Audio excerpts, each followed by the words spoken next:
Budget 2023, Gabriel Attal tend la main à l'opposition pour éviter le recours au 49.3. Dans une interview au Parisien, dimanche, Gabriel Attal, le ministre délégué aux comptes publics, propose à l'opposition de se concerter pour la préparation du budget 2023 avant qu'il soit présenté au Conseil des ministres le 26 septembre. L'objectif, éviter le recours au 49.3. Je ne me résous pas à cette perspective, explique le ministre.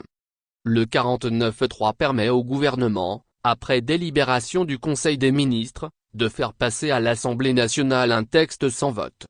Je m'étonne de certaines déclarations, notamment côté LR, indiquant leur intention de voter contre, avant même que le projet de loi ne soit connu, précise le ministre, qui ajoute « Nous invitons l'ensemble de la représentation nationale à travailler sur le budget 2023 avant même qu'il ne soit finalisé ».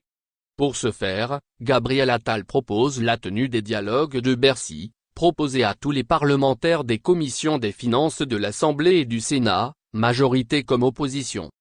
Cette main tendue vers l'opposition intervient dans un contexte économique compliqué. Réforme des retraites. Les besoins augmentent beaucoup, revalorisation du point d'indice, engagement de campagne, et doivent s'accompagner d'économies et de redéploiement. L'année prochaine, nous allons franchir les 3 000 milliards d'euros de dette.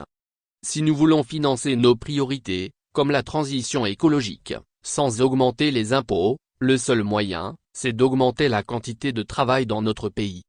D'où la réforme des retraites. Malgré l'absence de majorité à l'Assemblée nationale, Gabriel Attal assure croire qu'une majorité peut se constituer autour de cette question. Différents groupes à l'Assemblée s'étaient engagés pendant la campagne présidentielle à faire une réforme des retraites. Interrogé sur la flambée des prix de l'énergie, Gabriel Attal est revenu sur le bouclier énergétique, qui a permis d'éviter 3 points d'inflation. C'est bon pour le pouvoir d'achat des Français mais c'est aussi bon pour les finances publiques.